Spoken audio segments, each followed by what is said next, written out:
horas de estar cada uno en sus asientos, ya vamos a retomar lo que es el ciclo de charlas en este momento con el director de Asiprensa.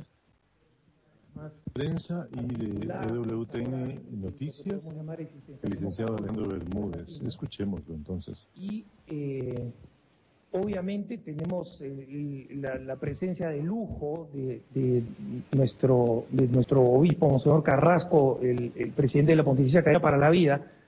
Entonces, después de esa lista, poner a un periodista, que somos el último eslabón de la cadena alimenticia intelectual, es una injusticia. Pero supongo que el ánimo es que nos ayudemos a crecer en las distintas virtudes, en mi caso en la humildad, ¿no? Así que voy a abordar el tema con estas limitaciones fundamentales de que la perspectiva la estoy haciendo desde la perspectiva periodística, es decir, los periodistas somos los que hablamos de todo sin saber de nada desde el punto de vista por lo menos de ser expertos, ¿no? Y en segundo lugar, si algo bueno podemos traer a la mesa de la conversación, que creo que sí es justamente lo que deberían ser las funciones de un buen periodista, que es observar, relatar y colegir, ¿no? Es decir, contribuir a lo que puede ser una conclusión en base de los hechos. El tema de la fe en la vida pública creo que es un asunto central para todos, especialmente para los defensores de la vida y de la familia en general, y para los creyentes en particular.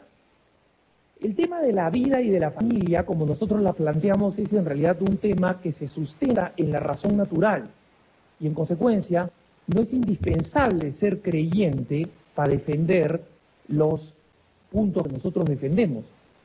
Sin embargo, es un hecho que quienes estamos al frente de la defensa de la vida, de la familia y del matrimonio, somos los creyentes. Y por tanto, es de vital importancia abordar el tema del derecho de los creyentes en la plaza pública. Y vamos al grano y sin rodeo. Los adversarios del derecho a la vida, a la familia y el matrimonio, entendido como la unión exclusiva de un hombre con una mujer, plantean con distintos argumentos dos ideas fundamentales. La primera, que los creyentes, cuando intervenimos en el ámbito público en temas como los que nos convocan en este Congreso, por ejemplo, estamos violando la separación Iglesia-Estado. Ese es el primer supuesto o la primera afirmación explícita en algunos casos. Y la segunda es que la libertad religiosa es un derecho, en el mejor de los casos, gaseoso, y que debe ceder sin ninguna duda a cualquier otro, incluso derechos artificialmente creados, específicamente los llamados derechos homosexuales. Muchas gracias. Gracias. No hay problema, con esta capacidad instalada tengo agua para rato, así que no. El primer argumento, de la supuesta violación en la separación Iglesia-Estado, es básicamente un argumento que se basa en una visión decimonónica, es decir, del siglo XIX, rígida y anticuada de la ley y de los derechos.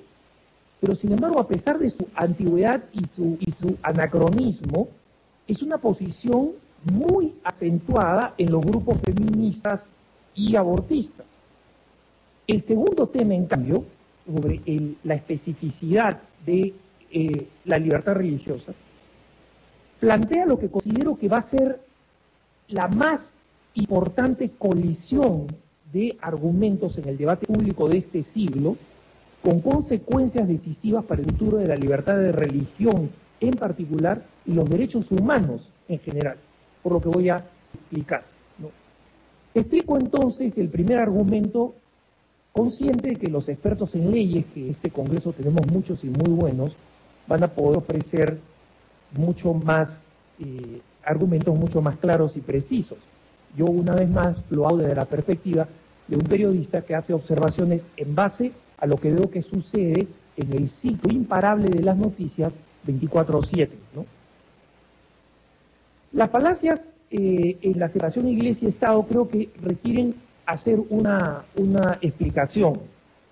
Es que la separación en nuestras sociedades modernas obliga a quienes tenemos ideas inspiradas o alentadas o fortalecidas por nuestra religión a que no las propongamos como reglas para el ámbito público, pues supuestamente pertenecen a la esfera privada. Nosotros somos católicos, nuestras ideas se tienen que quedar en el ámbito católico, no podemos imponérselas a los demás, entre comillas, ¿no? Y, por supuesto, lo que señalan es que cuando nosotros hacemos esto, estamos violando el principio de separación entre la Iglesia y el Estado, y que estamos además pasando los límites de lo que ellos llaman libertad de culto. Y es un tema muy importante, la diferencia abismal que hay entre lo que estos grupos pretenden concedernos, que es lo que se llama libertad de culto, y lo que en realidad significa la libertad religiosa, que es muy distinta y que es el auténtico derecho que nos corresponde reclamar. Ante todo, quiero señalar que la separación Iglesia-Estado es una realidad propia del cristianismo. Los cristianos estamos absolutamente cómodos con el concepto de separación Iglesia-Estado. ¿Por qué? Porque es fundamentalmente un principio que ha surgido en la civilización occidental de tradición cristiana. La habrán promovido los iluministas en una época en la que esta separación se utilizaba para hostilizar a la Iglesia. Pero el hecho real es que nosotros encontramos fundamentos para una bien entendida separación de Iglesia y Estado desde el momento que Jesús dice al César lo que es del César y a Dios lo que es de Dios, o San Pablo escribe en el capítulo 13 de la segunda carta a los Corintios, la segunda, no la primera, que es el Cántico de la Caridad, donde establece la legitimidad absoluta a los ojos del creyente de las autoridades civiles. Entonces, me parece importante esto, comprenderlo, porque no es algo que a nosotros nos viene mal, al contrario, nadie podría proponer la separación Iglesia-Estado si no fuera dentro del marco de la tradición del pensamiento cristiano. Sin embargo, la separación Iglesia-Estado no implica en nada lo que pretenden argumentar, que es una separación Iglesia-sociedad, y que es muy distinto.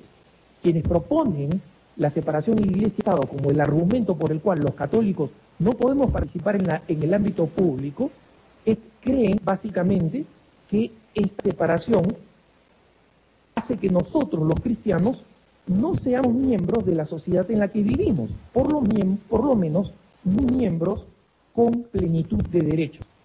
Según la lógica de esta visión, las feministas, los que están a favor del aborto, de las uniones homosexuales equiparadas al matrimonio, sí tienen el derecho de influir en las leyes, tienen el derecho de definir las normas que regulan nuestra sociedad e imponer tendencias culturales, mientras que nosotros los cristianos, por ser cristianos, no podemos. Me pregunto qué democracia es esa. Es decir, sus ideas, que no son ni más ni menos ideas que las nuestras, sí tienen lugar en la plaza pública, mientras las nuestras no.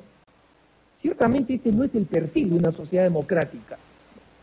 La democracia supone el libre tráfico de ideas y de todas las ideas. Y las nuestras no tienen un valor menor porque tengan un contenido o una inspiración en la fe. Y es paradójico que quienes sostengan esto, es decir, la ciudadanía de segunda clase para los creyentes, sean los que se reclaman democráticos y reclaman además que los que no respetan la democracia somos nosotros, que nunca hemos cuestionado como creyentes el hecho que ellos tienen a exponer sus propias ideas. En segundo lugar, respecto de la separación de Iglesia y Estado, es importante comprender que no existen las ideologías neutras. El padre Richard John Neuhaus, un sacerdote norteamericano converso del luteranismo, unió un término que decía la plaza pública desnuda, que básicamente los secularistas proponen la existencia mítica de una plaza pública desnuda. Es decir, nadie puede llevar una vestimenta religiosa, entre comillas, a la plaza pública. Que la plaza pública, para ser pública, para respetar la separación de Iglesia y Estado, supone la libertad de cualquier tipo de ropaje doctrinal. Pero este mito supone que existen ideas que son, entre comillas, neutrales. Y en el caso de los que están a favor del aborto o que están a favor del reconocimiento de las uniones homosexuales equiparadas con el matrimonio, ellos creen que sus ideas son esas ideas desnudas y que las nuestras son las que tienen un ropaje doctrinal. La realidad es que toda idea es una idea y toda idea tiene un sustento y un origen doctrinal, ideológico y de principios. Y en consecuencia, la desnudez de la plaza pública no existe. La plaza pública es plaza pública y todos los que están ahí tienen un ropaje, con la única diferencia es que los creyentes solemos tener la honestidad intelectual para reconocer que eso es así, mientras que los que nos niegan el derecho a la plaza pública creen que sus principios son los únicos principios que son realmente neutrales. Ejemplo de esta lógica. ¿Ustedes los católicos no están a favor del aborto? No aborten, no hay ningún problema, no aborten. Pero dejen que los que no están de acuerdo con ustedes y no son católicos, que sí creen que deben abortar, aborten. Y la única manera de garantizar eso, la única manera de garantizar la neutralidad de la plaza pública es que haya una ley que permita el aborto, para que los que quieran el aborto aborten y los que no quieran, como ustedes, pues no aborten. Y esta lógica muchas veces convence a muchos católicos. Más de uno ha encontrado que dicen, ¿verdad, no? Bueno, no es verdad. Porque con esa misma lógica, exactamente la misma lógica, nosotros podríamos defender la legalización de cualquier crimen. La razón por la cual los católicos, los creyentes, nos oponemos a eso es que no porque creemos que eso ofende nuestras ideas religiosas, es porque creemos que eso establece una arbitrariedad en la convivencia social que va a destruir el tejido social. Entonces, a mí no me importa que tú digas que tú vas a abortar y que yo no voy a abortar. Gracias porque no me has obligado a abortar a mí. Gracias por tu generosidad jurídica, ¿no? Cuando lo que está en juego es la comprensión de cuáles son los fundamentos de la sociedad y ellos tienen tanto derecho como nosotros a plantear cuáles son esos pilares que permiten y garantizan la convivencia social y cuáles son aquellos argumentos que ponen en riesgo la convivencia social. Y ahí es donde nosotros los católicos, como personas que utilizan y se inspiran en la ley natural, argumentamos lo que argumentamos.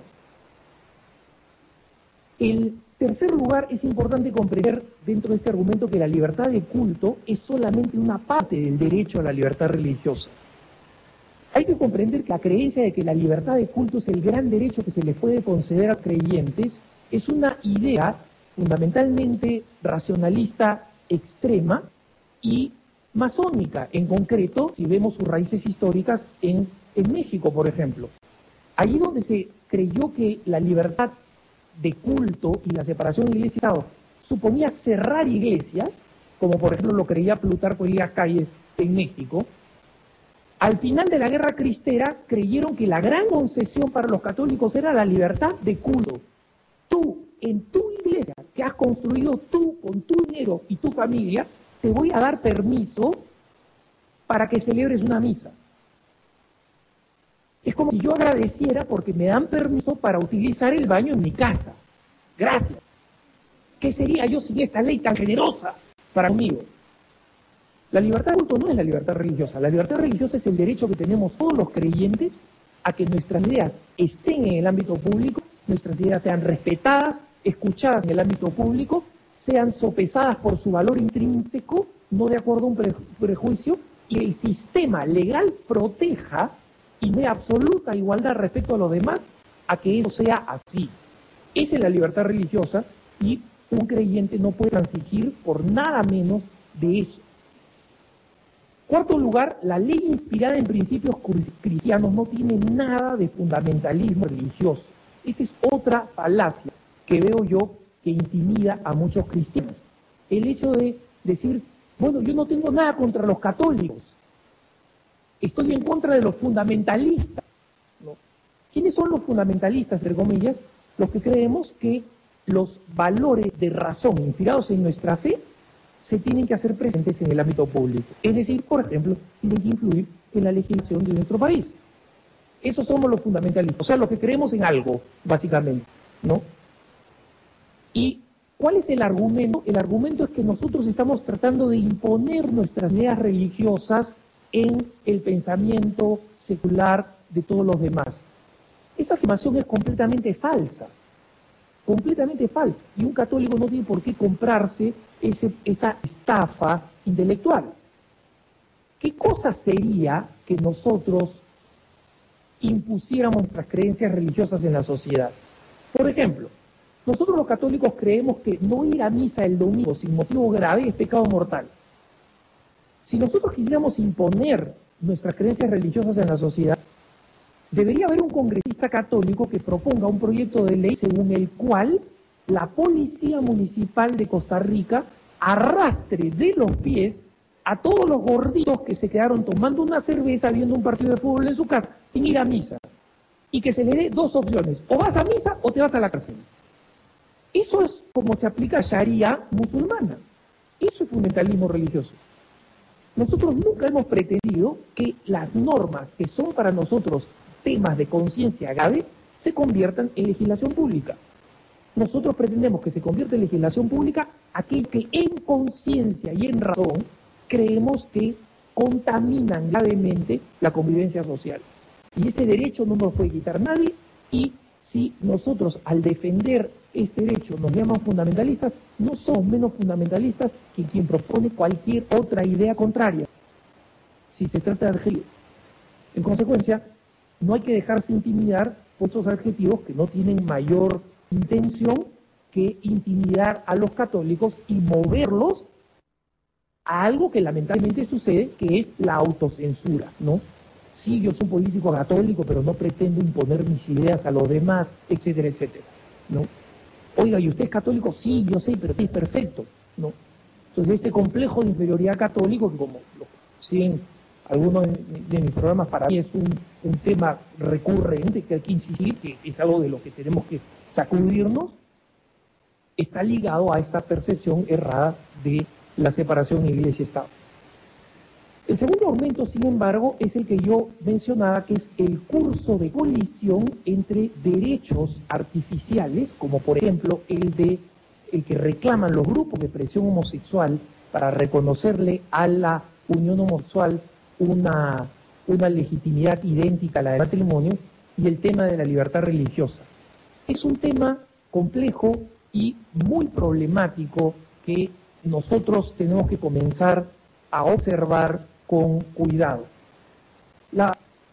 El problema radica en el hecho de que el reconocimiento de los mal llamados derechos homosexuales implica necesaria e inevitablemente el recorte de otros derechos reales, específicamente de los derechos religiosos, es decir, el derecho a la libertad religiosa. Esta postura no la están planteando juristas cristianos o religiosos como algo peligroso que se viene. Esto lo plantea exactamente en estos términos uno de los más importantes juristas en los Estados Unidos, que es conocida al mismo tiempo por ser una de las más importantes defensoras de derechos homosexuales, es la que ha creado legislación de lo que se llama igualdad de oportunidades en los Estados Unidos, y que al mismo tiempo se considera que es una interlocutora, ella misma, una interlocutora con grupos religiosos y con cristianos que tienen preocupaciones respecto de sus derechos. Se llama Chai Feldblum, y hasta hace poco era catedrática del Centro Jurídico de la Universidad Jesuita de Georgetown. Ustedes me dirán, ¿cómo? ¿En una universidad jesuita? No me pregunten a mí, yo solo trabajo acá. Y actualmente es miembro del panel de igualdad laboral de la administración del presidente Barack Obama. Feldblum es una defensora acérrima de los llamados derechos gay, y es considerada, sin embargo, como digo, una interlocutora muy amigable en el tema de la libertad religiosa. Ella escribe un extenso ensayo titulado Moral Conflict and Liberty, Gay Rights and Religion, ¿no? Conflictos morales y libertad, derechos homosexuales y religión. Feldblum plantea el siguiente escenario. y lo plantea tal cual como lo voy a describir. Una pareja de esposos cristianos decide poner un pequeño hostal, cama y desayuno, ¿no? Gran breakfast, en una zona turística, pero concentrándose exclusivamente en un mercado cristiano. Anuncian su servicio en páginas web cristianas, en revistas cristianas, en radios cristianas y en medios exclusivamente cristianos. Y advierten que en su servicio se guían por principios cristianos. Fundamentalmente, por ejemplo, no ofrecen cuartos matrimoniales a quienes no están casados, a quienes no forman una pareja matrimonial. Este escenario lo está pintando Chai Feldblum. Sigue diciendo Chai Feldblum, resulta que, por despistado, una pareja de mujeres lesbianas unidas legalmente en alguno de los estados que reconocen las uniones homosexuales en los Estados Unidos, llega a este lugar turístico, entra a este hostal cristiano y pide un cuarto matrimonial. Esta pareja cristiana cortésmente le niega, explicándole cuáles son los principios que rigen su negocio, y además, para no dejar a estas personas a la intemperie o sin un lugar donde estar, inmediatamente les recomienda un hostal cercano, muy cercano, que está a distancia de a pie. Esta pareja lesbiana, sin embargo, se siente ofendida y discriminada, a pesar que nada de sus planes vacacionales se han visto sustancialmente afectados, y entabla un juicio civil de discriminación contra esta pareja cristiana. Esta es la conclusión de Chai Feldblum.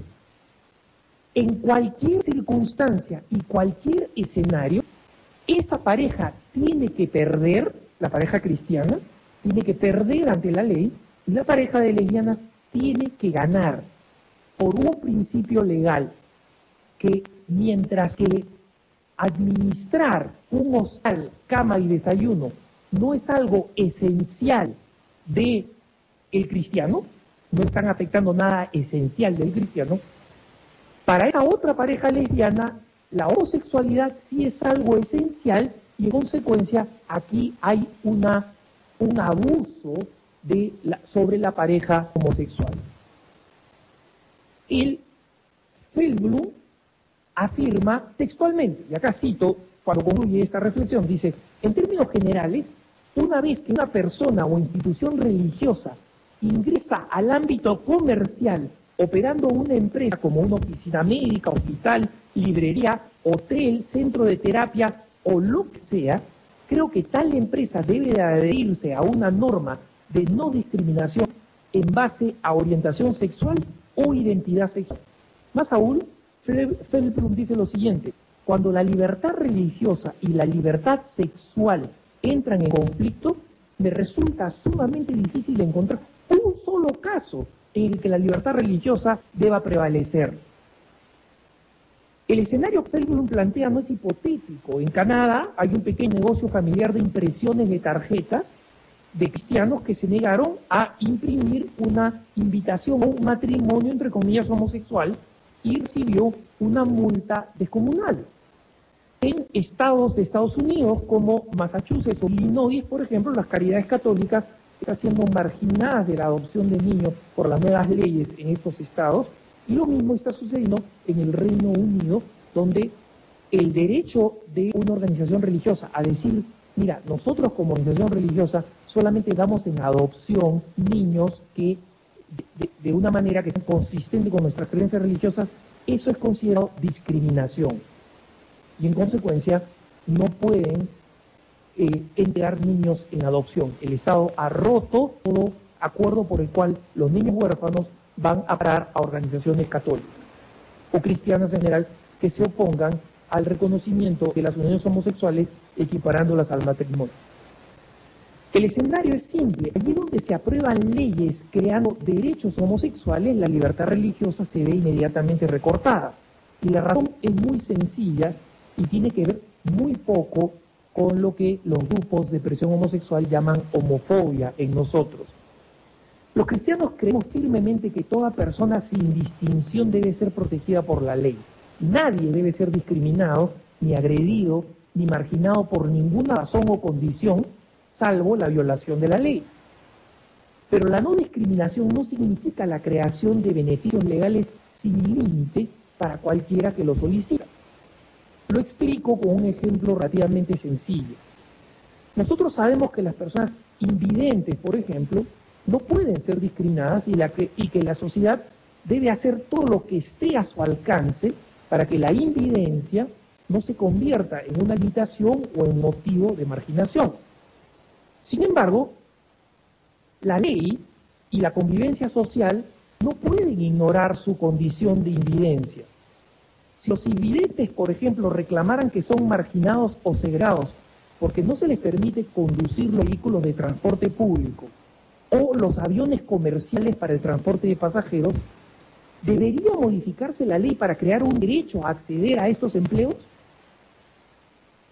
Si es que esto se hiciera, sería imposible expandir este concepto de derechos sin colisionar con otros derechos reales existentes y de sentido común, como es el que tenemos nosotros de asegurarnos que los que conducen el transporte público por lo menos vean, a todos los defectos que ya tienen, que por lo menos vean. Entonces, existiría allí con la creación, y es de sentido común, allí donde se crean derechos falsos, es imposible crearlos sin la colisión contra derechos verdaderos. Y eso afecta no solamente a un grupo, sino que termina, en última instancia, cuestionando toda la estructura de la convivencia social.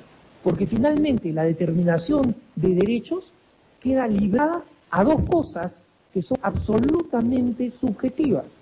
Uno, la sensibilidad del momento. Pobrecito este grupo, vamos a reconocerle derechos. Mira, pobrecito ese perrito que muestra en la televisión que está chillando, es un cachorrito tan bonito. Vamos a darle derechos idénticos a los de un niño. Todos nos sentimos mejor.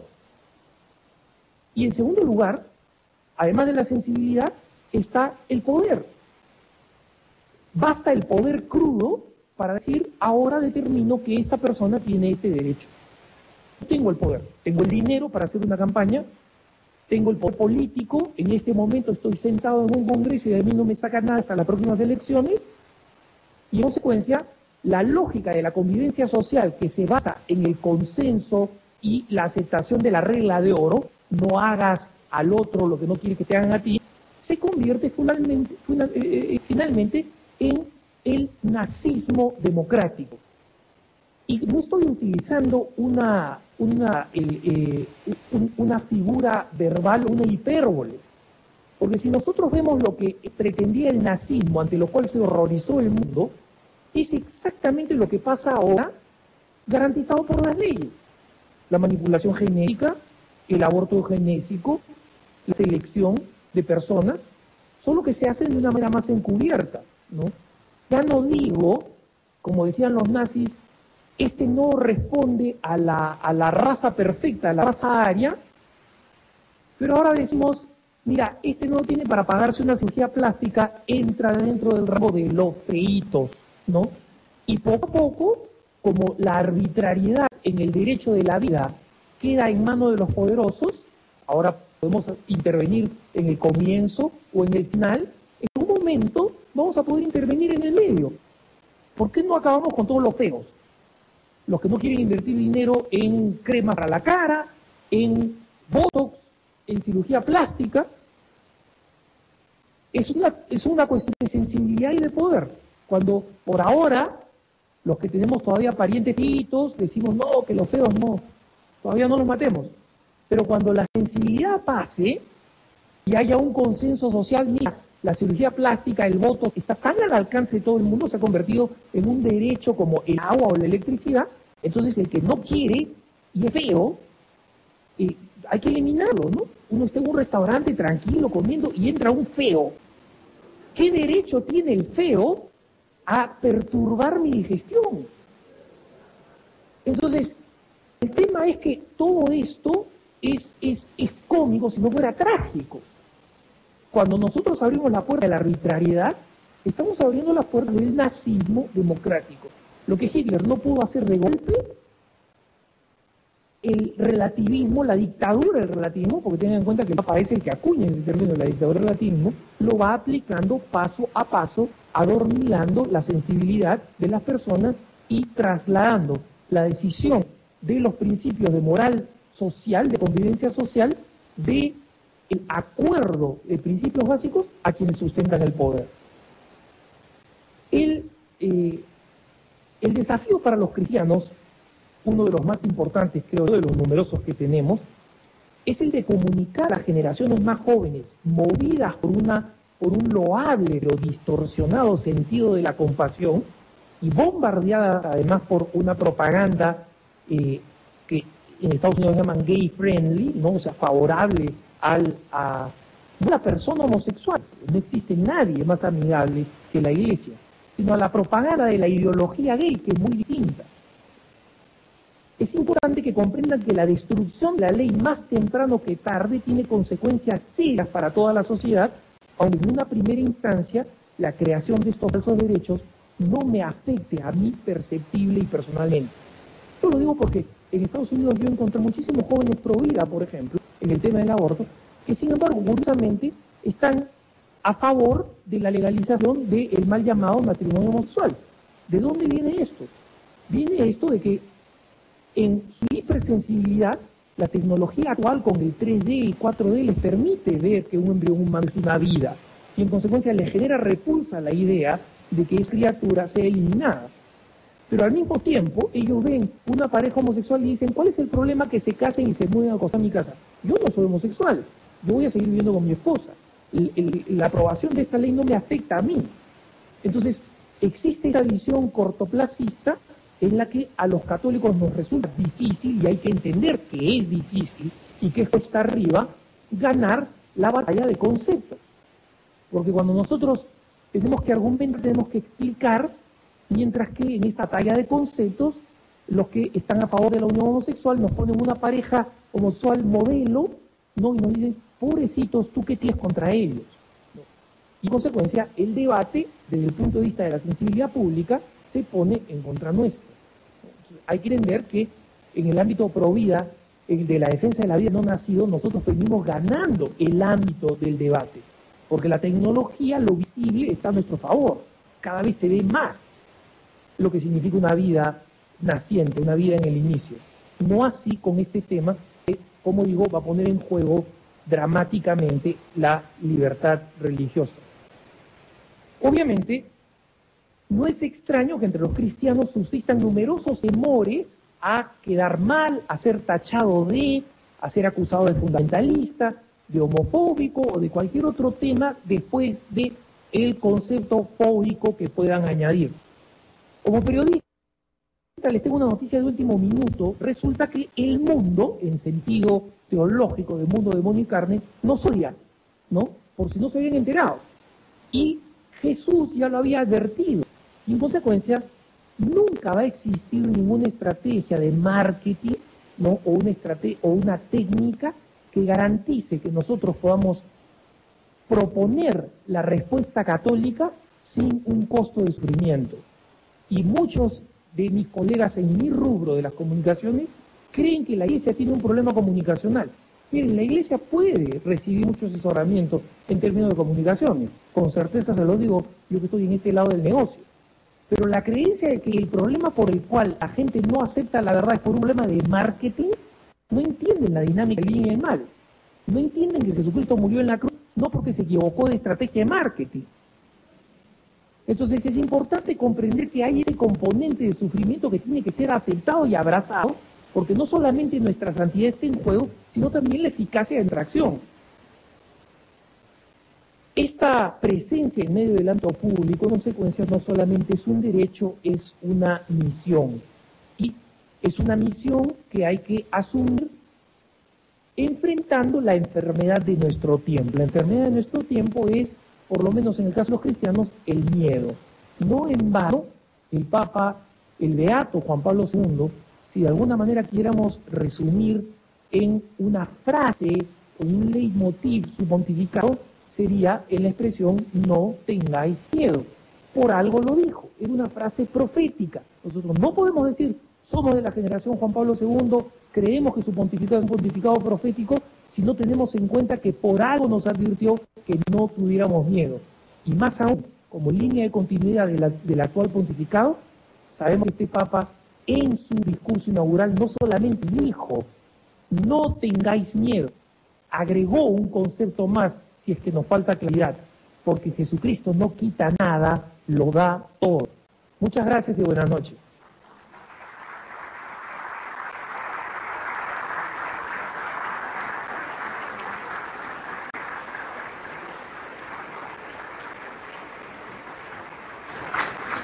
De esta manera concluyen las exposiciones de esta noche. Ahora viene un trabajo grupal. Bueno, siendo ya bastante tarde, vamos a dar terminada por hoy la primera sesión de nuestro quinto Congreso Provida. Lamentablemente no vamos a poder tener la mesa redonda para responder a las preguntas, pero vamos a tratar de subsanar en parte esto mañana, durante la mañana. Agradecemos mucho su presencia. Les recuerdo que nos encontramos aquí mañana sábado a partir de las 8 de la mañana para comenzar el segundo bloque de nuestro congreso, que estará dedicado al tema médico-científico. Quiero también pedirles, me han pedido que les diga a los ponentes, a los expositores que se están hablando. Bien, estamos concluyendo esta noche nuestra transmisión. Ha sido una jornada larga, interesantísima, llena de riqueza y de comunicación. Así es que nos despedimos, Marito y Jonathan, de los oyentes de Radio María en Costa Rica y quizá en otros países de América e incluso España, después de haber vivido la experiencia de escuchar y comprender el misterio de Cristo, manifestado cosas tan fuertes y tan firmes como pueden ser la vida humana. Marito, creo que llega el momento de despedirnos y lo hacemos con alegría y con satisfacción de haber tenido la iniciativa y de haber logrado que los organizadores de este encuentro nos hayan dado la oportunidad de darse a ustedes también.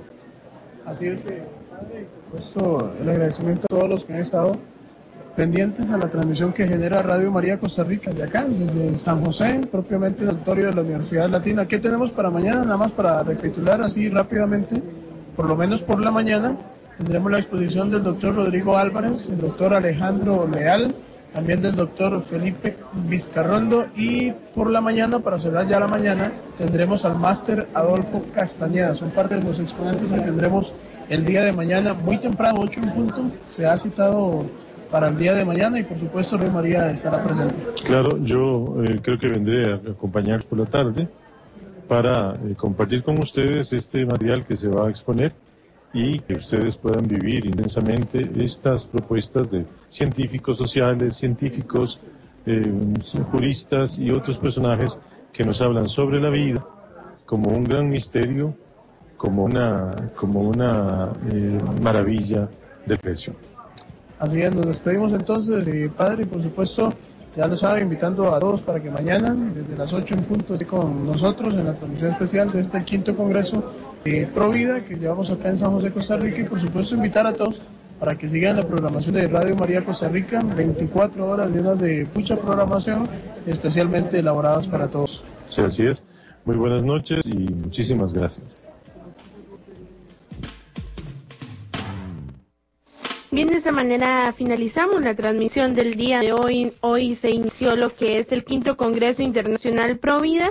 La invitación para que usted a partir de las 8 de la mañana del día de mañana, por supuesto, inicie con nosotros más de este congreso en el segundo bloque temático médico-científico. Yo soy Mari Madrigal en el Control Master, quien les ha bendecido, quien les ha acompañado también. Y por supuesto la invitación para que continúe con nosotros. Somos Radio María Costa Rica 610 AM y a través del internet www.radiomaria.cr. Bendiciones a todos los que han seguido con nosotros a través del Twitter, a través del Facebook, de nuestro correo desde cabina, y por supuesto a todos feliz noche, que Dios les bendiga.